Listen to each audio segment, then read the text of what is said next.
ৰাতিপুৱাই বাইকখন আগত লৈ বহি থাকোঁতে দেখিলোঁ বাইকখনৰ চোন একেবাৰে অৱস্থাই নাই। নহ'বই বা কিয়? ঠাণ্ডা দিনটো অহাৰ পৰা যে বাইকখনক গা ধুৱাই হোৱা নাই। পিছে মোৰো অৱস্থা বাইকখনতকৈ কোনো গুণে কম নহয়। চুলিকেইডালৰ যে একেবাৰে অৱস্থাই নাই। সেয়েহে ভাবিলোঁ তিনিআলিৰ ফালে গৈ চুলিকেইডালৰ কিবা এটা ব্যৱস্থা কৰি আহোঁগৈ। পিছে এনেকুৱা ভিডিঅ' বনোৱাৰ অভিজ্ঞতা আগে পাছে নাই, আৰু কিবা যদি ভুল ভ্ৰান্তি দেখে তেনেহ'লে ক্ষমা কৰি দিব। আৰু এইটো হৈছে আমাৰ ঘৰৰ গলি। এইটোৰে কিছু দূৰ আগবাঢ়ি গ'লে আমাৰ মেইন ৰাস্তা পায়। আৰু ৰাস্তাত উঠি দেখিলোঁ কেমেৰা এংগুলৰ একেবাৰে অৱস্থাই নাই। সেইবাবে কেমেৰাটো কিছু সালসলনি কৰি ল'লোঁ। বন্ধুসকল, মানালী যোৱা ভিডিঅ'কেইটাৰ পাছত বহুদিন কোনো ভিডিঅ' দিব পৰা নাছিলোঁ।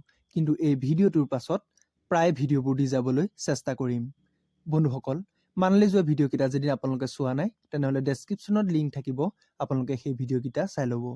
আৰু এই ভিডিঅ'টো চাই যদি ভাল পায় তেতিয়াহ'লে মোৰ চেনেলটো ছাবস্ক্ৰাইব কৰি দিব, লাইক, কমেণ্ট আৰু শ্বেয়াৰ কৰি দিব।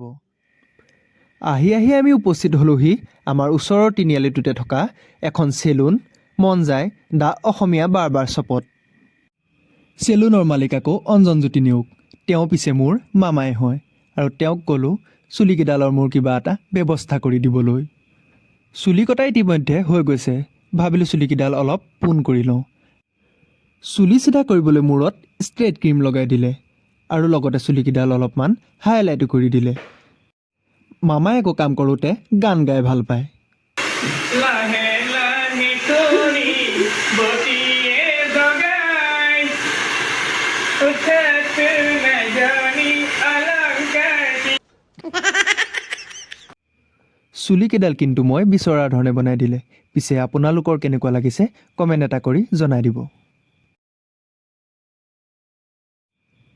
চুলিৰ কাম শেষ হোৱাৰ পিছত ঘৰলৈ বুলি ৰাওনা হ'লোঁ। আৰু বন্ধুসকল, ভিডিঅ'টো চাই যদি ভাল পালে তেনেহ'লে চেনেলটো ছাবস্ক্ৰাইব কৰি দিব, লাইক, কমেণ্ট আৰু শ্বেয়াৰ কৰি দিব। নতুন এটা ভিডিঅ'ৰ সৈতে পুনৰ লগ পাম। এতিয়ালৈ বাই বাই।